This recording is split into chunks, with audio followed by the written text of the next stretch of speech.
ইতিমধ্যে অন্নপূর্ণা ভাণ্ডার বা অন্নপূর্ণা যোজনার ফর্ম বেরিয়ে গেছে। অন্নপূর্ণা ফর্ম নিয়ে একরকম সোশ্যাল মিডিয়ায় তোলপাড় পড়ে গেছে।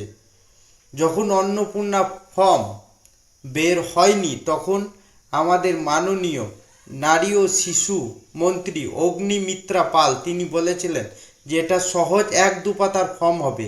এমনকি মাননীয় মুখ্যমন্ত্রী শুভেন্দু অধিকারী তিনিও বলেছিলেন যে ডিবিটি লিঙ্কের মাধ্যমে লক্ষ্মী ভাণ্ডারে যারা টাকা পাচ্ছ তাদের অ্যাকাউন্টে সরাসরি অন্নপূর্ণার টাকা ঢুকে যাবে। কিন্তু যখন ফর্মটা বেরিয়ে এলো সেই ফর্মটা এলো 12 পাতার, এবং শুধু 12 পাতারই ফর্ম নয়, এই ফর্মের মধ্যে চাওয়া হচ্ছে জমির দলিল থেকে জমির সমস্ত ডিটেলস চাওয়া হচ্ছে। শুধু তাই নয়, আপনার পরিবারের ব্যাংকের ডিটেলস চাওয়া হচ্ছে, অর্থাৎ আপনার পরিবারে যতজন মানুষ আছে প্রত্যেকের ডিটেলস চাওয়া হচ্ছে। এমনকি এই ফর্মের মাধ্যমে আপনার 2 চাকা আছে না 4 চাকা আছে, আপনার বাড়িতে কটা রুম আছে বা পাকা বাড়ি না কাঁচা বাড়ি, সমস্ত কিছু চাওয়া হচ্ছে। এবং এই কারণে এই ফর্ম সাধারণ মহিলাদের ক্ষেত্রে খুবই কষ্টকর হয়ে গেছে। কারণ এই বাংলায় বেশিরভাগ মহিলাই অল্প শিক্ষিত বা সামান্য শিক্ষিত, যাদের জন্য এত হিজিবিজি প্রায় অসম্ভব হয়ে উঠেছে। একটা কার্ড, রেশন কার্ড, সেটা পিএইচ না এসপিএইচ, এগুলি সাধারণ মানুষ একরকম জানেই না, কিন্তু সে তথ্যও চাওয়া হচ্ছে। চলুন এখন আমরা দেখে নেব যে সাধারণ মহিলারা এর কি প্রতিক্রিয়া দিচ্ছে। চাইছে, এত কিছু চাইছে, সর্বস্ব চাইছে, সর্বস্ব চাইছে, তার মানে যাতে অন্নপূর্ণা টাকাটা যাতে না পাই, আমার মনে হয় সেটাই করা হচ্ছে। আমরা অতগুলো দিদিভাই জোগাড় দিতে পারবো না, আর আমাদের খুব সম্ভব হচ্ছে আমরা Aadhaar card, PAN card, voter card এগুলো দিতে পারি, কিন্তু এত কিছু আমরা পাচ্ছি না, আমরা পেরে উঠছি না।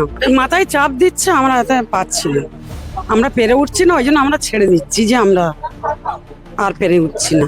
এত কিছু চাইলে মানুষের ওপর মাথার দুম করে চাপ দিলে তো এটা হয় না। আর এখন যে করা খুব অসম্ভব, এখনো টাকা পয়সার ব্যাপার আছে, সময় দেওয়ার ব্যাপার আছে, একটা অসম্ভব।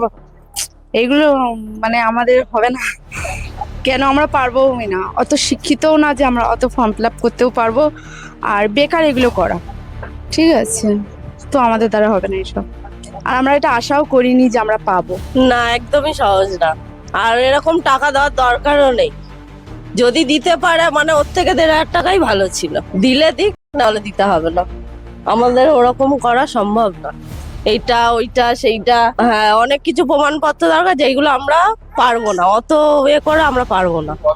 নিশ্চয় সমস্যা তো বিশ্বই আছে, মানে দেখো যার কিছু ধরো ব্যাংকে আছে, গরিব মানুষ কেটে কিছু না কিছু তো রেখেছে, সে তো চাইবে নিজে আপদে বিপদের জন্য ইউজ করেন। এখন সেইগুলো পুরো পরিবারে কে কি কত ইনকাম করছে সবকিছু দেওয়া, তার মধ্যে এতগুলো ফর্ম ভরা সবার পক্ষে তো সম্ভব না। না তাহলে এই অন্নপূর্ণা ভান্ডারে করে লাভ কি হলে? এই ভোটের আগে বলছিল অন্নপূর্ণা দেবো, সবাইকে দেবো, এতে কত লোককে বাদ দিয়ে দিয়েছে। এটা কি ঠিক করলো? এত আশা দিল, দিয়ে এই সরকার কি করছে? এখানে কার ঠিকানা আছে, আবার দেশেও আছে, আর সবাই তো কাজ করে না, কে যাবে বলো তো? কাজ সময় আছে, কেউ যেতে পারে? এই 12 পাতার ফর্মের জন্য তার মানে সমস্যাই, 12 হ্যাঁ, পাতা অনেক সমস্যা, প্রচুর সমস্যা।